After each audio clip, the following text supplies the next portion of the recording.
ಸರ್ಕಾರ ವಿರುದ್ಧ ಬಿಜೆಪಿ ಮಂಡಳ ಮತ್ತು ರೈತ ಮೋರ್ಚಾ ವತಿಯಿಂದ ಪ್ರತಿಭಟನೆ. ಕರ್ನಾಟಕದಲ್ಲಿ ಅಧಿಕಾರ ನಡೆಸುತ್ತಿರುವ ಕಾಂಗ್ರೆಸ್ ಸರ್ಕಾರ ರೈತ ವಿರೋಧಿ ನೀತಿಯನ್ನ ಅನುಸರಿಸುತ್ತಿದೆ. ರೈತರು ಬೆಳೆದ ಅನೇಕ ಬೆಳೆಗಳಿಗೆ ಬೆಂಬಲ ಬೆಲೆ ಸಿಗದೆ ಸರ್ಕಾರದ ವಿರುದ್ಧ ಶಾಪ ಹಾಕುತ್ತಿದ್ದಾರೆ ಎಂದು ಮಂಡಳ ಅಧ್ಯಕ್ಷರಾದ ಶ್ರೀರಾಮರೆಡ್ಡಿ ವಾಗ್ದಾಳಿ ನಡೆಸಿದರು. ಪಟ್ಟಣದಲ್ಲಿ ಶುಕ್ರವಾರ ಬಿಜೆಪಿ ಮಂಡಳ ಮತ್ತು ರೈತ ಮೋರ್ಚಾ ವತಿಯಿಂದ ಹಮ್ಮಿಕೊಂಡಿದ್ದ ಪ್ರತಿಭಟನೆಯಲ್ಲಿ ಭಾಗವಹಿಸಿ ಅವರು ಮಾತನಾಡಿದರು. ಪ್ರತಿಭಟನೆಯು ಪಟ್ಟಣದ ಖಾಸಗಿ ಬಸ್ ನಿಲ್ದಾಣದಿಂದ ತಾಲೂಕು ಕಚೇರಿಯವರೆಗೂ ಪಾದಯಾತ್ರೆ ಕೈಗೊಂಡು ತಹಸೀಲ್ದಾರ್ ಮೂಲಕ ಮನವಿ ಸಲ್ಲಿಸಲಾಯಿತು. ಈ ಸಂದರ್ಭದಲ್ಲಿ ಅವರು ಮಾತನಾಡಿ, ರೈತರನ್ನ ಕಡೆಗಣಿಸುತ್ತಿರುವ ಸರ್ಕಾರಕ್ಕೆ ಮುಂದಿನ ದಿನಗಳಲ್ಲಿ ರೈತರೇ ಬುದ್ಧಿ ಕಲಿಸುತ್ತಾರೆ. ರೈತರ ಬೆಳೆದ ಅನೇಕ ಬೆಳೆಗಳಿಗೆ ಬೆಂಬಲ ಬೆಲೆ ಸಿಗದೆ ಆತ್ಮಹತ್ಯೆ ಮಾಡಿಕೊಳ್ಳುತ್ತಿದ್ದಾರೆ. ಅತಿವೃಷ್ಟಿ ಮಳೆಯಿಂದ ಹಾನಿಯಾದ ರೈತರ ಏಕದಳ, ದ್ವಿದಳ ಮತ್ತು ತೋಟಗಾರಿಕಾ ಬೆಳೆಗಳಿಗೆ ಎನ್ಡಿಆರ್ಎಫ್, ಎಸ್ಡಿಆರ್ಎಫ್ ನಿಯಮಕ್ಕೆ ಅನುಸಾರವಾಗಿ ಪರಿಹಾರಕ್ಕೆ ಆಗ್ರಹಿಸಿ ಮತ್ತು ಮೆಕ್ಕೆಜೋಳ ಬೆಂಬಲ ಬೆಲೆ ಖರೀದಿ ಕೇಂದ್ರ ತೆರೆಯಬೇಕು. ರೈತರು ಈ ದೇಶದ ಬೆನ್ನೆಲುಬು ಎಂದು ಭಾಷಣ ಮಾಡುತ್ತಿರುವವರು ರೈತರನ್ನ ಗಮನದಲ್ಲಿಟ್ಟುಕೊಳ್ಳಬೇಕು ಎಂದರು. ಇದೇ ಸಂದರ್ಭದಲ್ಲಿ ಪಕ್ಷದ ಹಿರಿಯ ಮುಖಂಡರಾದ ಜಿಂಕಲ್ ಬಸವರಾಜ್, ರೈತ ಮೋರ್ಚಾ ಅಧ್ಯಕ್ಷರಾದ ಗೋವಿಂದರಾಜು ಕೊಂಡ್ಲಹಳ್ಳಿ ಖಾತೆ ಮೇಷ್ಟ್ರು ಕಾಂಗ್ರೆಸ್ ಪಕ್ಷದ ವಿರುದ್ಧ ತರಾಟೆಗೆ ತೆಗೆದುಕೊಂಡರು. ನೊಂದು ಬಳಲ್ತಾ ಇರ್ತಕ್ಕಂಥ ರೈತ ಸಮುದಾಯಕ್ಕೋಸ್ಕರ, ನ್ಯಾಯಕ್ಕೋಸ್ಕರ ಒಂದು ವಿಚಾರಗಳನ್ನು ಇಟ್ಕೊಂಡು ಇವತ್ತು ನಾವು ಪ್ರತಿಭಟನೆಗೆ ಕೂತಿದ್ದೀವಿ.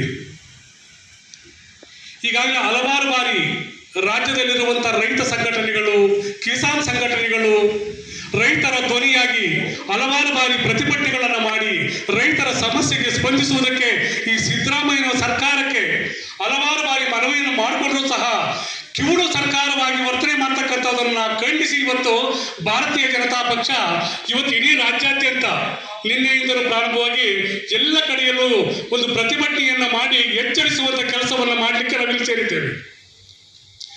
ರೈತ ಈ ದೇಶದ ಅನ್ನದಾತ, ಎಲ್ಲರನ್ನು ಬದುಕಿಸುವ, ಅನ್ನವನ್ನು ಕೊಡುವಂತ ಪ್ರಯತ್ನದಲ್ಲಿ ತನ್ನ ಕಾಯಕವನ್ನು ತೊಡಗಿಸಿಕೊಂಡು ತನ್ನ ಬದುಕೆ ಅತಂತ್ರ ಸ್ಥಿತಿಯಲ್ಲಿ ತಲುಪಿರುವಂತ ರೈತ ಸಮುದಾಯ ಸಂಕಷ್ಟದಲ್ಲಿರುವಾಗ ನೆರವಾಗಬೇಕು ಅಂತ ಎಷ್ಟು ಸಾರಿ ಬೇಡಿಕೊಂಡ್ರು ಅವರಿಗೆ ಸ್ಪಂದಿಸ್ತಾ ಇರ್ತಕ್ಕಂಥದಕ್ಕೋಸ್ಕರ ಇವತ್ತು ನಾವಿಲ್ಲಿ ಭಾರತೀಯ ಜನತಾ ಪಕ್ಷದ ಕಾರ್ಯಕರ್ತರು ರೈತರ ಪರವಾಗಿ ಧ್ವನಿಯಾಗಿ ಇಲ್ಲಿ ಇವತ್ತು ಒಂದು ಹೋರಾಟಕ್ಕೆ ಇಳಿದಿದ್ದೇವೆ.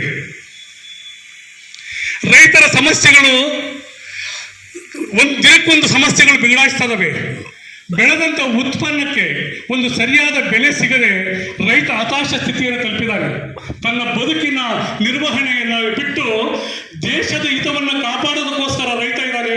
ಆದರೆ ರೈತನ ಹಿತವನ್ನು ಕಾಪಾಡ್ತಕ್ಕಂಥ ಕೆಲಸ ಸರ್ಕಾರದ್ದು.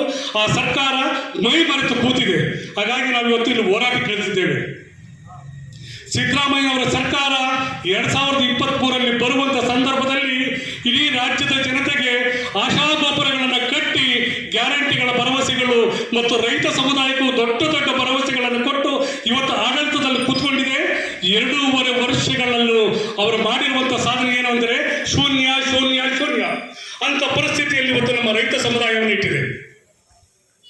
ರೈತರಿಗೆ ಸಿದ್ದರಾಮಯ್ಯ ಅವರು 2023ರ ಚುನಾವಣೆ ಸಂದರ್ಭದಲ್ಲಿ ಒಂದು ಭರವಸೆಯನ್ನು ಕೊಟ್ಟಿದ್ರು. ನಾನು 2 ಲಕ್ಷ ಕೋಟಿಗಳ ಹಣವನ್ನು ರೈತ ಸಮುದಾಯಕ್ಕಿಟ್ಟು ನೀರಾವರಿ ಯೋಜನೆಗಳನ್ನು, ರಾಜ್ಯದ ಎಲ್ಲ ಯೋಜನೆಗಳನ್ನು ಪೂರ್ಣಗೊಳಿಸಿ ಎಲ್ಲರಿಗೂ ನೀರಾವರಿ ಸೌಲಭ್ಯಗಳನ್ನು ಕಲ್ಪಿಸ್ತೀನಿ ಅಂತೇಳಿ. ಆದರೆ ಇವತ್ತೇನಾಗಿದೆ? ಶೂನ್ಯ. ಅದರ ಅನುಭವ ನಮಗಾಗ್ತಾ ಇದೆ. ಭದ್ರಾ ಮೇಲ್ದಂಡೆ ಯೋಜನೆಯ ಒಂದು ಹಂತದಲ್ಲಿರ್ತಕ್ಕಂಥದನ್ನ ಅಲ್ಲಿಗೆ ಸ್ಥಗಿತಗೊಂಡಿದೆ. ಇವತ್ತಿನವರೆಗೂ ಕೆರೆಗಳಿಗೆ ನೀರು ತುಂಬುವಂತ ಕೆಲಸವನ್ನು ಮಾಡ್ತಾ ಇಲ್ಲ.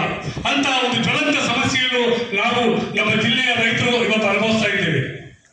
ಜೊತೆಯಾಗಿ ಈಗ ಬೆಳೆದಿರ್ತಕ್ಕಂಥ ಉತ್ಪನ್ನಗಳು, ಮೆಕ್ಕೆಜೋಳದ ಬೆಲೆ ಎಂಥದೋ ಕಷ್ಟದ ಪರಿಸ್ಥಿತಿಯಲ್ಲಿ ಇರುವ ಹಿಂದೆ ಅನೇಕ ಸುಳ್ಳು ಭರವಸೆಗಳನ್ನು ಹೇಳಿ ಯಾವುದೇ ಇದು ನಡೆದೇ ಇದ್ರೂ ಕೂಡ 40% ಸರ್ಕಾರ ಅಂತೇಳಿ ಸುಳ್ಳು ಆರೋಪಗಳನ್ನ ಮಾಡಿ ಅಧಿಕಾರಕ್ಕೆ ಬಂದಂತ ಕಾಂಗ್ರೆಸ್, ಸಿದ್ದರಾಮಯ್ಯ ನೇತೃತ್ವದ ಕಾಂಗ್ರೆಸ್ ಸರ್ಕಾರ ನಂತರದ ಅವಧಿಯಲ್ಲಿ ಏನ್ ನಡ್ಕೊಂಡಿದೆ ಅನ್ನೋದು ತಮ್ಮೆಲ್ಲರಿಗೂ ಗೊತ್ತಿದೆ.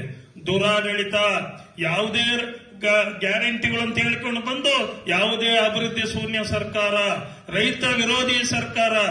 ಏನು ಇವತ್ತು ನಾವು ಪ್ರತಿಭಟನೆ ಮಾಡ್ತಾ ಇದೀವಲ್ಲ, ಏನು ಕೇಂದ್ರ ಸರ್ಕಾರ ಘೋಷಣೆ ಮಾಡಿರ್ತಕ್ಕಂಥ 2,400 ರೂಪಾಯಿ ಮೆಕ್ಕೆಜೋಳದ ಬೆಲೆಗೆ, ಕ್ವಿಂಟಲ್ಗೆ 2,400 ಮೆಕ್ಕೆಜೋಳ ಬೆಲೆಗೆ ತಕ್ಷಣ ಜಾರಿ ಮಾಡಬೇಕು, ಖರೀದಿ ಕೇಂದ್ರ ತೆಡಿಬೇಕು. ಆ ಮೆಕ್ಕೆಜೋಳನಾದ್ರೂ ಕೂಡ ಮಳೆ ಆಶ್ರಿತವಾಗಿ ಬೆಳೆದಿದ್ದಲ್ಲ. ಅದು ನೀರಾವರಿ ಪಂಪ್ ಸೆಟ್ಗಳ ಮೂಲಕ ಹಗಲು ರಾತ್ರಿ ಕರೆಂಟ್ ಕಾದು ನೀರು ಹಾಯಿಸಿಕೊಂಡು ಬೆಳೆದಂತಹ ಬೆಳೆ. ಇಲ್ಲಿ ಕಂದಾಯ ಇಲಾಖೆ ಅಧಿಕಾರಿಗಳಾಗಿರ್ಬೋದು, ಕೃಷಿ ಇಲಾಖೆ ಅಧಿಕಾರಿಗಳಾಗಿರ್ಬೋದು, ಮೊಳಕಾಲ್ಮೂರು ತಾಲೂಕಿನಲ್ಲಿ ಮಳೆ ಮಾಪನ ಅಂತ ಇರ್ತದೆ. ಯಾವ ಜಾಗದಲ್ಲಿ ಎಷ್ಟು ಮಳೆ ಬಂತು, ಎಷ್ಟು ಮಳೆ ಬರಬೇಕಾಗಿತ್ತು, ಯಾವ ಬೆಳೆ ಬೆಳೆದಾಗ ಯಾವ ತಿಂಗಳಲ್ಲಿ ಮಳೆ ಬರಬೇಕು, ಅದು ಬೆಳೆ ಬರ್ತದೆ. ಇವತ್ತು ನಮ್ಮ ಮೊಳಕಾಲ್ಮೂರು ತಾಲೂಕಲ್ಲಿ ಶೇಂಗಾ ಬೆಳೆ ಅತಿ ಹೆಚ್ಚು ಮಳೆ ಆಶ್ರಿತ ಬೆಳೀತಕ್ಕಂಥ ಬೆಳೆ. ಅದನ್ನ ನಾವು ಜುಲೈ ಅರ್ಧ ಭಾಗದಿಂದ ನವೆಂಬರ್ ಅಕ್ಟೋಬರ್ ಒಳಗೆ ಬರ್ತದೆ ಬೆಳೆ ಮಳೆ ಬರಬೇಕು. ಆ ಸಂದರ್ಭದಲ್ಲಿ ಮಳೆ ಆಗಿಲ್ಲ ಅಂತಂದ್ರೆ ಬೆಳೆ ಸಂಪೂರ್ಣವಾಗಿ ನಾಶ ಆಗುತ್ತೆ. ನಾವೇನು ಖರ್ಚಿಟ್ಟಿರ್ತೀವಲ್ಲ ಅದರಲ್ಲಿ ಅರ್ಧ ಕೂಡ ಬರೋ ಸಾಧ್ಯತೆ ಇಲ್ಲ. ಮೊಳಕಾಲ್ಮೂರು ತಾಲೂಕಿನಲ್ಲಿ ಸಂಪೂರ್ಣವಾಗಿ ಬೆಳೆ ನಾಶವಾಗಿದೆ, ಶೇಂಗಾ ಬೆಳೆ. ಆದ್ರೆ ಸರ್ಕಾರ ಯಾವುದೇ ತರ, ಅದು ಕೆಲವು ಭಾಗದಲ್ಲಿ, ಮಲೆನಾಡು ಭಾಗದಲ್ಲಿ, ಉತ್ತರ ಕರ್ನಾಟಕದಲ್ಲಿ ಅತಿವೃಷ್ಟಿಯಿಂದ ಮಳೆ ಬಂದು ಹಾನಿಯಾಗಿದ್ದೇವೆ. ಭ್ರಷ್ಟ ರೈತ ವಿರೋಧಿ ಕಾಂಗ್ರೆಸ್ ಸರ್ಕಾರಕ್ಕೆ ಹೋರಾಟ ಹೋರಾಟ ಹೋರಾಟ ಹೋರಾಟ. ರೈತ ದ್ರೋಹಿ ಕಾಂಗ್ರೆಸ್ ಸರ್ಕಾರಕ್ಕೆ, ರೈತ ದ್ರೋಹಿ ಕಾಂಗ್ರೆಸ್ ಸರ್ಕಾರಕ್ಕೆ, ಖರೀದಿ ಕೇಂದ್ರ ಮಾಡದ ರೈತರಿಗೆ ದ್ರೋಹ ಬಗೆದ ರಾಜ್ಯ ಕಾಂಗ್ರೆಸ್ ಸರ್ಕಾರಕ್ಕೆ, ಖರೀದಿ ಕೇಂದ್ರ ತೆರೆಯದ ರೈತರಿಗೆ ದ್ರೋಹ ಮಾಡಿದ ಕಾಂಗ್ರೆಸ್ ಸರ್ಕಾರಕ್ಕೆ ಧಿಕ್ಕಾರ ಧಿಕ್ಕಾರ. ಮೆಕ್ಕೆಜೋಳಕ್ಕೆ ಬೆಂಬಲ ಬೆಲೆ ನೀಡದ ಕಾಂಗ್ರೆಸ್ ಸರ್ಕಾರಕ್ಕೆ,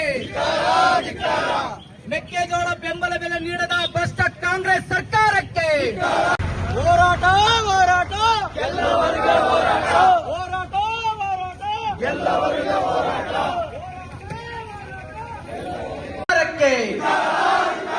ರೈತ ವಿರೋಧಿ ಕಾಂಗ್ರೆಸ್ ಸರ್ಕಾರಕ್ಕೆ,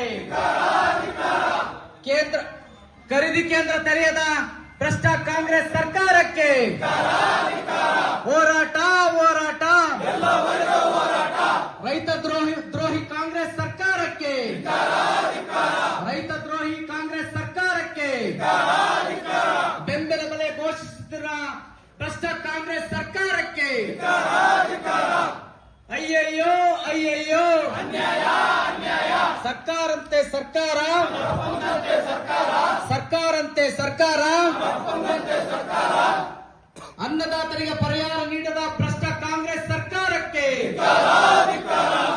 ಈ ಸಂದರ್ಭದಲ್ಲಿ ಪ್ರಧಾನ ಕಾರ್ಯದರ್ಶಿಗಳಾದ ಪ್ರಭಾಕರ್, ಹರೀಶ್ ಕುಮಾರ್, ಗೋವಿಂದಪ್ಪ ಮೂರ್ತಿ, ಎಸ್ಟಿ ಮೋರ್ಚಾ ಅಧ್ಯಕ್ಷರಾದ ಹಾನಗಲ್ ತಿಪ್ಪೇಸ್ವಾಮಿ, ನಗರ ಘಟಕದ ಅಧ್ಯಕ್ಷರಾದ ರಮೇಶ್ ದಳವಾಯಿ, ಉಪಾಧ್ಯಕ್ಷರಾದ ಮಂಜಣ್ಣ, ಮೋಹನ್ ರೆಡ್ಡಿ, ಸಿದ್ಧಾರ್ಥ್, ನಾಗರಾಜ, ಪಾಪಯ್ಯ, ಭೀಮಣ್ಣ, ಕುಮಾರಸ್ವಾಮಿ, ದರ್ಶನ್, ತಿಪ್ಪೇಸ್ವಾಮಿ, ಬೋರಯ್ಯ ಇನ್ನೂ ಹಲವರು ಉಪಸ್ಥಿತರಿದ್ದರು. Bureau report PM Gangadhar, Bharat Vaibhav news, Molakalmuru. Thanks for watching. Read, discuss and debate with editor Dr. Yan Prashant Rao. Wanted reporters in print, digital and visual media for Bharat Vaibhav Daily Newspaper, BV News 5 Channel and BV Fast Web News from all the talukas of Karnataka, Goa and Maharashtra. If interested, send your resume to 9019229363.